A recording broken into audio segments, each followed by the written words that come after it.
இந்த வீடியோல நம்ம 2 விதமான நியூஸ் பார்க்க போறோம். அதுல முதல் நியூஸ் ரொம்பவே சோகமான ஒரு நியூஸ் அப்படின்னு தான் சொல்லணும். பிரபல கன்னட நடிகரான தினேஷ் அவர்கள் உடல்நலக்குறைவு காரணமா இறந்து போயிருக்காரு அப்படிங்கிற தகவல் வெளியாகி எல்லோருக்குமே மிகப்பெரிய ஒரு சோகத்தை ஏற்படுத்தியிருக்கு. கன்னட சினிமால நீண்ட வருஷங்களா நடிச்சு வந்துட்டு இருந்தவர் தான் தினேஷ் அவர்கள். மங்களூரை சேர்ந்தவர் அப்படிங்கிறதுனால இவர மங்களூர் தினேஷ் அப்படின்னு எல்லாருமே அழைப்பாங்க. அண்ட் இவரு பார்த்தீங்கன்னா ராணா, ரிக்கி போன்ற ஏகப்பட்ட கன்னட படங்கள்ல நடிச்சிருக்காங்க. இவருக்கு மிகப்பெரிய ஒரு பேர் வாங்கி தந்த படம் அப்படின்னா அது கேஜிஎஃப் சொல்லலாம். அதுல ஷெட்டி அப்படிங்கிற ஒரு கேரக்டர் பண்ணியிருப்பாரு.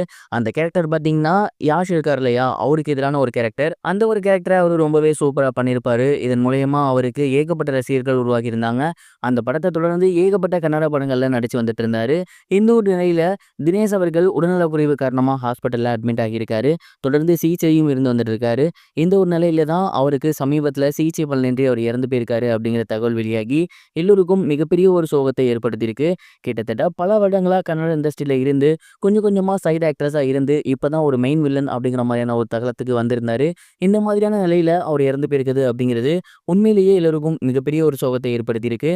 இந்த நியூஸ் வெளியானதை தொடர்ந்து கேஜிஎஃப் நடிகரான யாஷ் அவர்கள் ரொம்பவே எமோஷனலா அவரோட சோசியல் மீடியா பேஜ்ல ஷேர் பண்ணியிருக்காரு கண்டோலன்ஸை. அண்ட் அந்த ஒரு டைம்ல இவங்கலாம் ஒரு அண்ணன் தம்பி மாதிரி பழகியிருக்காங்க.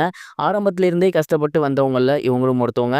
அதனால தான் கேஜிஎஃப் யாஷ் அவர்கள் தன்னோட கண்டோலன்ஸை அவரோட சோசியல் மீடியா பேஜ்ல ஷேர் பண்ணியிருக்காரு. இது ஒரு புறம் இருக்க சூப்பர் ஸ்டார் அவர்களோட கூலி படம் விஜயோட கோட் படத்தோட வசூலை முறியடிச்சிருக்கு அப்படிங்கிற தகவல் சமீபத்தில் வெளியாகி சோசியல் மீடியால ரொம்பவே வைரலா போய்கிட்டு இருக்கு. சூப்பர் ஸ்டார் ரஜினிகாந்த் அவர்களோட நடிப்புல லோகேஷ் கனராஜ் அவர்களோட இயக்கத்துல மிகப்பெரிய ஒரு எதிர்பார்ப்போட வெளியாகி இருந்த படம் தான் கூலி. இந்த படத்துக்கு ரசிகர்கள் மத்தியில மிகப்பெரிய ஒரு ஹைப் இருந்துச்சு. ஏன்னா இந்த படம் எல்சியூல வருமா அப்படிங்கிற ஒரு கான்செப்ட்ல மிகப்பெரிய எதிர்பார்ப்போட வெளியாகி இருந்த இந்த ஒரு படம் ரசிகர்கள் மத்தியில மிகப்பெரிய ஒரு வரவேற்பை பெறல. அதற்கு முக்கிய காரணம் படம் எல்சியூல இல்ல அப்படிங்கிறது. அண்ட் இன்னொன்னு படத்துல நிறைய லாஜிக் மிஸ்டேக் இருக்கு அப்படிங்கிறது தான். இதனால படத்தோட வசூல் அப்படிங்கிறது முதல் 2 நாட்கள்லேயே கம்மியாக ஆரம்பிச்சிருச்சு. முதல் நாள் கிட்டத்தட்ட 159 கோடி வசூல் பண்ணியிருந்துச்சு. அடுத்தடுத்த நாட்கள்ல ஓரளவு கணிசமான ஒரு வருமானத்தை இந்த படம் வந்து ஈட்டியிருக்காமா. கிட்டத்தட்ட கூலி படம் ரிலீஸ் ஆகி 11 நாள் ஆகுது.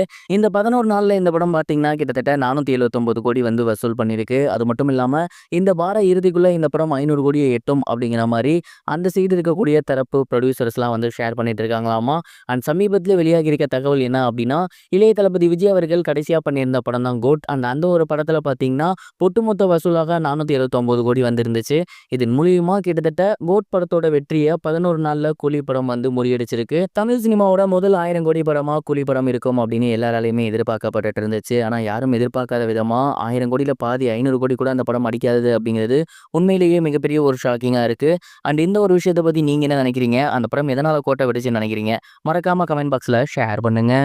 இது வரைக்கும் கனெக்டிங் டிவிக்கு சப்ஸ்கிரைப் பண்ணனா மறக்காமல் சப்ஸ்கிரைப் பண்ணிக்கங்க. உடனடி அப்டேட்ஸ் பெறுவதற்கு நோட்டிஃபிகேஷன் பெல்லையும் கிளிக் பண்ணிக்கங்க.